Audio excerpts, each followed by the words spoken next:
ladies and gentlemen, without further ado, we have the next episode of Cosmic TV. And let me tell you guys know I get hyped with everyone I bring on board because I have reasons for why. But I'm telling you right now, even in terms of like the visual content you're seeing right now, he didn't necessarily put his hands into it, but he's part of some of the people that inspire my visual content. So without further ado, the one, the only Rafael Medina, RafeaksPVD. Most of you might know me by. So I appreciate that intro too. Yeah, it feels very grand just being here. So I appreciate you letting me be here. Thank you, man. So I brought Rafeaks here because his visual eye, I noticed maybe about like, I want to say I noticed your photos and stuff maybe like 2.5 years ago. Mm-hmm. And I remember I was seeing like footage from like artists that I rock with, artists that I've collabed with, and then I started seeing photos of like them performing at events and then like celebrities performing at events, and I'm like,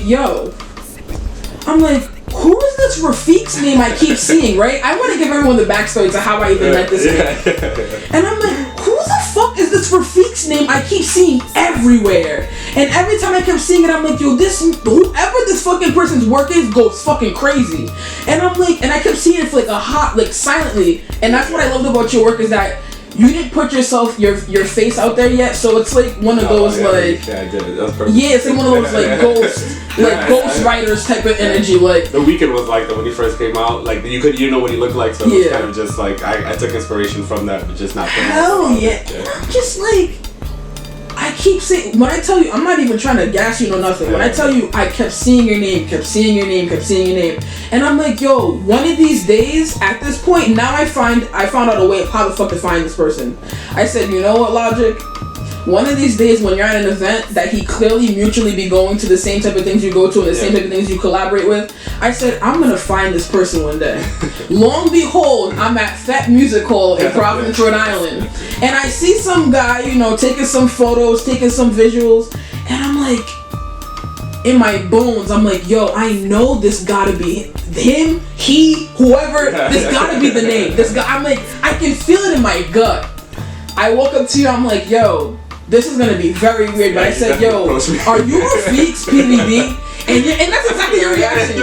And you were like chuckling, you were like, yeah, and I'm like, yo, like I don't even know you, you don't even know me. I said, bro, your work I've seen for a hot minute now, and when I tell you, it's fucking phenomenal. I'm just like, and you're just like, yo, like I appreciate you, like yo, like I be just doing my thing, I just mind my business, and I'm just like, bro, you sure the fuck do, because I couldn't find your face nowhere, and you're like, hell yeah, because I don't put my face out. I'm like, yo, wholeheartedly, your work is crazy.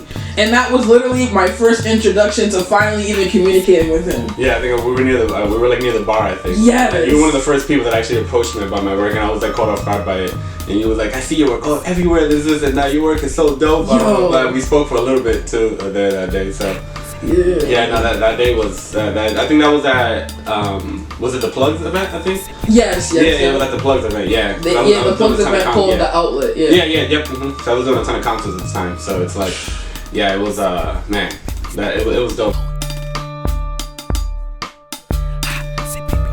Bringing it back to young Rafael, where did your lust and your like original moment of like, oh shit, I like visual shit, like I like looking at shit and seeing the different angles and the different fixations and the different ways I can manipulate it, and like the way it's even manipulating the eye without people realizing, like when did that first ever originate for you?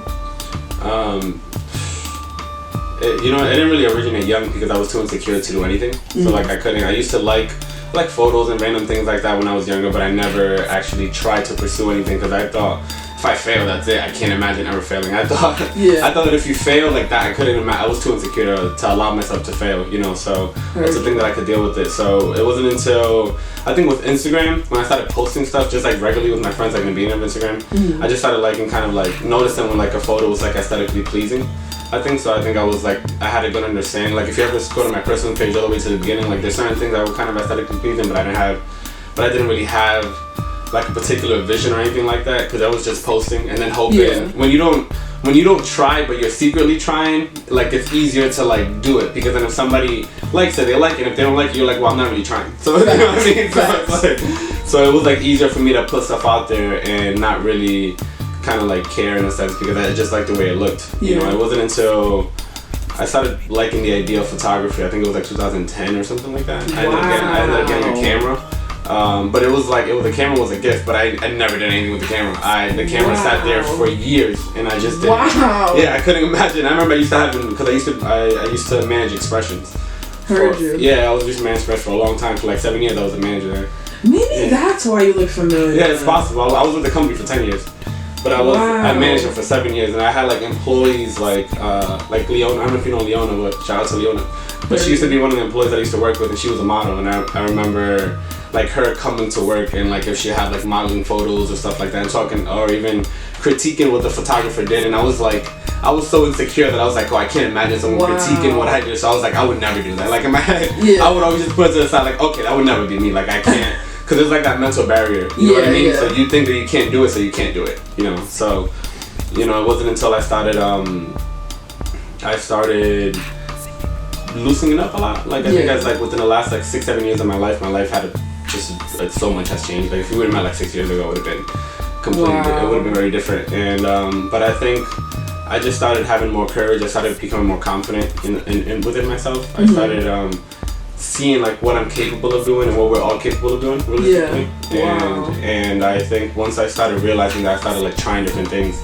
And I think it's like weird, but I think I shoot like I live my life very free. So I think my work is kind of like that, because I shoot kind of like the way I'm living my life. And I think when I was younger, I couldn't have shot that way.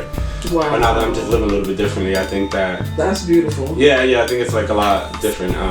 You know, the Big Brother Big Sister was actually a big help with like getting me to start doing photography, because I was a mentor there, and I had the camera. I was like, oh, I have a camera at the house. I was like, if we ever take them out to like museums or something, I could just take random photos, and I had no idea what I was doing. I just bring it with some auto, and I just shoot. I had no idea what I was doing. And then one day they asked me, shout out to Taylor from the Big Brother Big Sister, because she asked me if I would shoot one of their galas. Yeah. And that was like my first event, and I was like, and then that was the first time I ever got. Wait, hold on. Let's pause. I feel like you went from saying I was once insecure to I just picked it up, the camera, to I'm just gonna fuck it. Well, my timeline's all fucked up. I was so that was like, my timeline's all fucked up. Alright, so at least how much time is passing between that? There's a lot of time that's passed. Okay. So when I got the camera, I think it was like 2010 or 12 or something like that. But like there's so much. I think I worked on myself so much throughout those years as an individual, like as like even just being more confident or more daring, because insecurities used to like control the things that I did. Like I would do this and not do this because I was because I was insecure. Kind of like, you know, even the way I dressed, everything, the way I did it, everything that I did kind of like reflected on because of my insecurities. And I think as time went on, I started becoming more confident. You're getting older too, a little bit more confidence, and I was going out of my way to do things to like better myself mentally. And I think when I take those like small steps to like be more confident here, or just think, oh, this doesn't matter, or take this risk right here. Stuff like that starts like opening up your mind and thinking, oh, it's okay, like this is just in your mind. Like, facts. You know, so it's like throughout those years, I think I was gaining a lot more confidence. I used to, you know, Jabron, right? Yes, absolutely. Shout out to Jabron. Everybody. So Jabron's like my closest friend, and we used to go out everywhere. Jabron was always really confident. So like when I started, like when me and him started going out, it was like right when I graduated from high school. That was like a big deal, because I started partying like heavy after that. And before that, I never partied, because I was like, I can't go to a party because. Well, maybe this at least explains how you got to concerts, but go ahead. Oh yeah, well no, the thing with concerts that I was, me and Jabron have probably gone to like over 100 concerts. Wow. We've gone to so many concerts, and I've spent so much money on concerts nonstop. I think there's only probably like maybe 2-3 artists I could think of that I probably haven't seen, but I've seen the majority of the artists that I wanted to. And then once Jabron started kind of getting plugged into the industry, that was a little bit different, because then he started having connects to get into certain shows and things like that. But that's why I want to get in. That's why I wanted to shoot concerts, because I love concerts.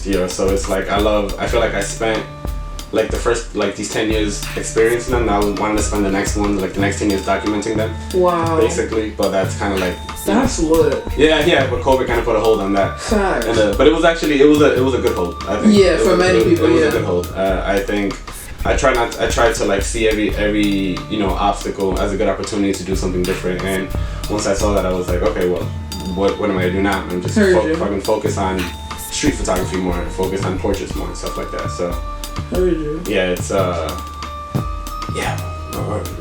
you were talking about in the gala, and then you brought it to Jabron. Yeah. And then the gala was kind of like more fast forward, but the gala was just like the first thing that I got paid for. So it was just kind of like a big deal for me because they paid me, and I just kept thinking, wow, these people that are meeting me for the first time at this gala are seeing me as just a photographer, and I've never been viewed as a photographer before. Respect. I remember I messed up, like I had like my flash messed up. I don't know if you know Darvin Sanchez. That sounds familiar. Yeah, I'm sure if you see his work, but I remember contacting him because he was one of my employees at the time at Expressions, and I contacted him for help because I knew obviously he's been a photographer forever, so he ended up like looking out for me that time. Yeah. From there, everything just I started doing things that I wanted to do a little bit more until I got to the point that I thought that I could possibly do this. Like making my photography page was like the big deal because I like that, I'm coming out publicly as that, you know what I mean? Like I'm coming out with that, so it was like I remember being in the attic at my house and pacing back and forth with my girlfriend. I was like, I don't know if I can do this and that. I'm like considering the page, I wasn't sure this and that, and I was like thinking, I think we were there for hours. Just thinking about the name or thinking about this, and I'm just like, and I decided to post it and did this thing, and that shit was terrifying. And it was history. It was. I mean, it was terrifying, but it was amazing. I remember one of the first. Jabron brought me onto a show that he did with like John Hope one time. Yeah. And that was like one of the first shows I ever did. And then, I mean, if I look back at the photos, not like really bad photos, but at the time it felt like, oh shit, like I'm doing a concert, like you know what I mean? That's part of the process. You gotta love every bit of it sometimes. Yeah, you have to make sure you're seeing that growth and understanding where you're growing or understanding where you're not growing, so you kind of like push forward properly. Because a lot of people, we can stay stagnant. Like it's very easy to stay stagnant. Facts. What brought you into the point of so you and I have talked about it on our own separate note, but I'd love the audience to know like the process you took for like your self growth. So like in terms of like how you went from walking around every day and you still continue to get random shots and stuff just so you can learn, grow, and continue on, and then you went from doing stuff like that to then doing portraits, doing shots of people at like events, and as you said, even concerts next. So how did that progression even begin? I think so. When I started doing it, I know I wanted to do street photography to a certain degree. At least like when I decided to want to start like doing photography. So at least the progression, because there's like different levels of progression with that. I think like the street one was like the one that's like the most obvious one because that's the one that I'm known for a lot more. Yeah. But the progression in that it was just going out there basically. Once I decided that I wanted to do that, it was kind of like going out there and started to just shoot randomly, which felt extremely uncomfortable. It was very uncomfortable going out there. It still is to this day. Like there's certain days that I feel like I'm in the fucking zone and I'm just like in my mind I'm like crushing it, but like there's people watching me like, who's this woman? It's like looking weird. But it's just a matter of being consistent. I think just being consistent with everything that you're doing. When I first started doing street, I didn't know what I was doing, so I just went out there. I would shoot random stuff. I didn't know what I was shooting. I didn't know to understand like the settings in my camera. That took me like a year. Like a full-blown year to understand ISO, to understand shutter speed, and to understand the aperture. I didn't understand. I still don't know half of that shit. It's so complicated. I didn't understand it for the life of me. I would read, I would watch videos, and nothing made sense to me, But it's nothing teaches you better than actually just going out and doing it. So it was like I was doing a lot of street, at least like trying to do street like randomly, and then I would go out a few times, maybe get 1 or 2 good shots, I would spray too, so I didn't really know. I would go out and just fucking spray and just like come back with like 400 photos, in like an hour session. Because I didn't know what I was doing, what I mean? And I would imitate a lot too. If you look at like my early work, it was a lot of it was imitation from like artists that I admired. In my mind, I knew that I had to get over that eventually, but at the time, it's all I knew. So I just felt like I just felt that I just needed to get that out the way and just keep pushing it and stuff like that. And so as the years went on, I started kind of just like analyzing my work a lot more. And I think it's funny because last year's the first time that I actually feel that I got to a level that I've been wanting to get to. Last year in the summertime was like the first time, because before that it was always still such a difficult struggle, which is still a struggle, but it was like a much more difficult struggle. I feel like I wasn't getting something. Last year was the first time that I felt like something clicked in the summertime. And what do you think that was? I think it was all the experience that I've had up to that moment, because I've had some good work before that, but I think, you know, during COVID, once COVID hit, and I didn't know what I was gonna do. Like everything, I mean, it felt like the world was ending, you know what I mean? So it was like, I didn't know what I was doing then. And then when I decided to like keep doing photography, I was like, okay, well, this is just another obstacle. I was like, what am I gonna do? So I started shooting around the house, started shooting around the area, my house. I mean, it was a lot of it was like really bad stuff, but it kept me just trying to do something, you know. And then yeah, exactly. I went out and shot like in, I think it was like May, like 1 or 2 times off. I didn't know what I was doing. It just felt weird. It wasn't until, but in that meantime, I was watching a ton of videos on photography. I started getting into photography books, and that was like a huge game changer. Wow. Because like what you feed your mind, and when you start understanding what a better photo is, you could create a better photo from like, you know, from what you know, compared to like, you know, if you know a lot less, and you're gonna only get the best photo that you can with the information that you have. Yeah. But if you like expand that palette, then you'll be able to kind of understand what a better photo is. And I think that all those photo books that I was like going over in those few months was like a huge help. And then all that shooting that I was doing too, I think all of that was helping. So I ended up buying a Fuji camera in June. And it's called with a prime lens. It's like a 35mm lens, and you can't change the lens either, so you can't. That's like it for that camera. Yeah, literally. And I think that was a game changer for me, because I always was intimidated by like 35, because I always shot in the streets with like a 50 and an 85. So I thought it was like too wide for me to understand, because the composition was always like really difficult for me. But I think once I started doing it, it was something completely different. I think all those months of like practice, I think those previous years as well, because it's like 2019 was big for me when it came to that, because in 2018 I realized that at least like at the end of the year I was analyzing my work from the previous year. So like when 2018 ended and I looked at my work, and I was like, a lot of this stuff is just very obvious. Like, oh, here's a city shot. Here's a Superman building. Here's a state house. Like, I'm out there shooting and I'm just like, oh, another picture of a state house. That'll get good likes. Because everybody likes kind of just like the, you know, those like popular buildings and stuff like that. So I told myself, 2019 going forward, I can't take the same shots. Yeah. So it was like I would be out there, and then I was like, every time I would take another shot, I'm like, I'm already taking the shot, so I can't take it. I have to figure something else out. So it was like, that was a huge challenge. Wow. Huge challenge for me, and you know, it was a lot of failure in the process. I would go out, and I started waking up early too. I think that's when we spoke. Yeah. That's when we spoke about. Yo, this man is genuine about his craft. Yeah, that's what we spoke about, because I kept feeling, at the end of 2018, I kept feeling like I didn't have enough time to shoot. Yeah. And I kept saying like that there wasn't like enough time for me to like just do what I wanted to do. And that's stupid. Like, it's the way I see it, like everything in life is done in 24 hours. You know what I mean? Like, it's like, it might not be the same 24 hours, but it's still 24 hours in the sense that like they have 24 hours to figure this shit out.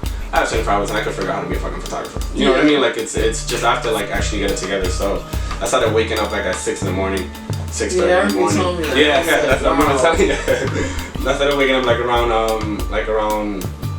6 in the morning, 6:30 I mean, and then I would go out and shoot before, like if I work at 11:30, I'll shoot for like 2.5-3 hours, and then I'll go home, shower, go to work, and then I'll edit when I'm on break. Heard you. Yeah, and then like I'll edit when I get home. So it was just like a constant like just doing that a lot, and it was like keep trying. The more you do that, like you get better, you know, every single time and stuff like that. So I think that was like a huge game changer, like learning where you need to improve on and then actually like trying to tackle that. People expect what you get them accustomed to. So it's like I don't want to get people accustomed to like me being this like I don't want to get accustomed to people thinking that I'm a Rhode Island photographer, and I don't mean that in a disrespectful way. I mean that in a sense of like I'm a photographer that's based in Rhode Island. You know, I'm gonna have that camera with me regardless where I go. So it's it's kind of had to learn how to get there, and I think that within that year I learned a lot on like a lot of stuff that I did, and then I needed to put myself out there more too. Like you said, it was funny you said about me not putting myself out there. But I didn't put myself out there purposely. I wanted just my work to speak for itself. So like on my early posts, like I didn't really, there wasn't much of a caption. I never really spoke much. I would post things. Sometimes I wanted to talk about it, but I was like insecurity. Sometimes it's still kind of there, so you're still kind of battling with that. And I was like, I just let the work speak for itself out there. But it don't translate like all the way properly, because like even like knowing you in passing, like all your work makes sense to even like how I've picked up your energy. Like you're very like to yourself, mind your business. Very like insightful, very like observant. But like, you know, I'm still just like making my own way, making my own path. And even in like your work that you've posted, I've noticed like as you said, no captions, but it's like it's simplistic complexity. Like I don't even like that's the best way I can explain it, because it's like what you're looking at, it may look like it's like if you were there it could have been something so simple, but the way you find the angle in it, or the like the eye in it, is where it's like the complexity hits in perfectly. Like so it really makes sense that you said that. I appreciate that. Sounds really cool. That sounds super cool actually. But I appreciate that. I try I have to outdo myself constantly, and I have to, and I always I hold myself to a high standard. So it's like sometimes I have something I'm like, I know this is more than enough if I want to post this, but it's not about them, it's about me. And then everything is secondary, everything else is secondary, because I have to prove it to myself that I'm better, because I have a lot of bigger plans. So it's like I'm not gonna get through by just kind of thinking, oh, this is good enough or stuff like that. I have to see what I'm doing good, what I'm doing bad, and kind of like work on getting better and work on networking, all that stuff, because that's so important. Networking is just, I mean, and you in this type of field, networking is insane. Like it'd be a part of the process sometimes. That used to be intimidating for me too. I used to not even, it used to make me want to cringe, like fold like a fucking pig. Awful. Hell yeah. But then after you just like try to take your mind out of it, and you're like, you know what, just think of it as a casual conversation like anyone else you know. Fuck it. Like, and the thing is that if you fail, like if I fail, I either learn something, so if I'm going to do something, I'm either going to succeed or fail. If I fail, I learn something, and if I don't fail, then I succeed. So it's like, there's no losing in that situation. Like, you just have to make sure you understand that, you know? And you're strong enough to understand that, because you could fail. I failed miserably before, but it's part of it. Like, you learn, and I think, okay, well, on to the next thing. I can't let that shit bring me down, because I'm gonna fail bigger in the future. You know what I mean? You know, and I'm gonna succeed bigger in the future. So it's like, it's definitely that process of just like kind of understanding that.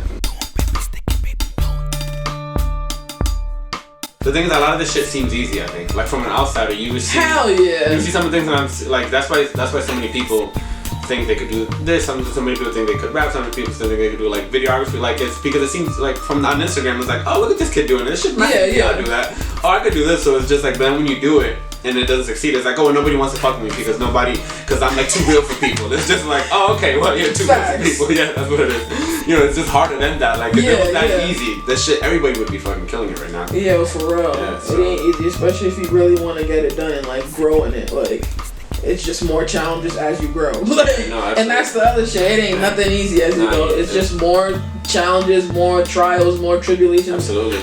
That's all it is. The thing is that life continues. So it's like one thing that's why I learned that, at least like in my mind, I know that I'm going to get far, because I know the obstacles that I'm going to have to face, in a sense of like life. I understand that life continues. So like, it's like life doesn't stop because I'm pursuing something, and then, you know, people are still going to get ill, people are still going to go through this, face these challenges and stuff like that. You have to push through all of that. It's just like, at least like I have that understanding that it's like, anytime something really bad happens in my family or anything like that, you know, I have to push through that, because I'm aiming for something that, you know, I have to be strong for that. So it's bullshit. It's hard. Not everybody can handle that. You know, it's hard. Sometimes people want, you know, like, oh, I'm going through this, so, you know, I can't do this now. But that's not how certain industry works. Like, people don't. Everybody goes through everything, through certain things. People don't care about that. You know, people just care about the quality, or if you're producing or not. You know, so it's tough. No, it's definitely. But it's gonna be worth it. I was just gonna say the process, man. As time goes on, it just be so worth it. Like, I love even when you watch the progression that you thought you couldn't achieve, and you're just like, oh shit, like we did that. Like, I did that shit. Absolutely, you feel. It's an incredible feeling. I think I understand how far that I can take it. You know? And I'm gonna take it really far. So it's like, and it's a matter of, just excited every time I accomplish something, even if it feels huge at the time. Yeah. Like I accomplish it and I'm excited and I'm celebrating at that moment. On to the next thing. Because I'm not gonna stay. Sometimes people get too caught up in their in their and like their accomplishments and then just like you have to keep going. Like it's that it's like that J. Cole line from that song. He's like celebrating when your first down is like a touchdown, bring a price. So it's like if you celebrate every time you do a first down, but you still have to, you know, make it all the way down. You have to make it all the way down there. So it's like you have to make sure that you're celebrating, but keep pushing because there's completion. There's so much more to conquer, you know. So. Yeah, absolutely, man. But thank you, man. Thank you for saying that because that's even raw footage that just got caught. Yeah, I'm telling you, it's that rush. It be perfect, man. No bullshit. Yeah, I feel you. But so tell the people what you have coming next that they should expect. So I do have a book coming out. What? Yeah, I have like a photography book. I've been working on it for a few months now, and it's gonna be self-published, kind of everything. But it's all gonna be from my work from 2020. Yeah. Since I feel like 2020 really kind of elevated my game. Yeah. And so I just wanna kind of be able to show that off to people, and I'm very proud of the work that I did in 2020. So I wanna make sure that I kind of have something like physical because I think having something physical is important because like digital stuff kind of just like goes quickly, but. So I'm excited to release that. That should be soon with the next one. I was supposed to release it already about a month ago, but it didn't work out. Because my initial idea was like to do it every year, once a year. So like the previous year, but that would be there's this photographer that I admire that he does this from London. Name is Sean Tucker. But I want to. I'm not sure if I'm still doing that, but I know at least I need to just get this first one out, and then from there I'm gonna see what makes sense because I think being in a field like this, you don't know what's gonna come. You don't know what opportunities you'll get. So. I'll see how I feel at the end of this year and kind of be able to do a little bit better. But I definitely have one coming. So and it's crazy because that's a tangible, feasible portfolio. Yeah, 100%. Like, so it's like it serves so many purposes. It's not even fucking funny. Yeah, absolutely. But that's fire. Like the thought of a RafeaksPVD yearbook, I definitely copped the yearbook. Yeah, I appreciate it. Fuck out of here. Yeah, I'm gonna. I want to sign though. Period. Yeah. I'm gonna have to sign. I'm gonna sign. Because I'll definitely cop that yearbook. Yeah, I'm excited. It's gonna be. I think right now probably like around 60 images like on it, because it's like I printed out like 100 and something images, and then I consolidated it to like 180 and 70, and then it's been a lot of being really critical up on my work, and I feel like does this really make sense? Is this good enough to actually be here? You know? My girl, shout out to Marlies. She's helped me out immensely. I mean, I ask her like anytime I'm stumped about like a photo if it's good or not, like I ask her for an honest opinion because I value her opinion a lot when it comes to photography. Yeah, you guys both have a phenomenal visual eye. Yeah, she's crushing it. She got a lot more to show. So, but it's so I'm excited about it all. So it's gonna be that's like one of the things I'm doing. I'm gonna be involved in it's like another gallery. I can't speak of too much, but like be on the lookout in the next like month or two. I have like something else that's I'm gonna be involved for like for about a month. It's gonna be pretty big. So respect. Yeah, so I have a few things. I have a few things planned. Wow. So yeah, it's gonna be a good year. It's gonna be a good year. Shit. Yeah, it's gonna be a good year. So. And so, where can people find you? You guys can find me. I have a website, RafeaksPVD.com. Or you could also find me at RafeaksPVD on Instagram. Twitter too now. I just created a Twitter for my trying to like kind of just do more. You know what I mean? And but definitely RafeaksPVD on Instagram. That's where most people know me by. So thank you, man. Yeah, absolutely. Thank you.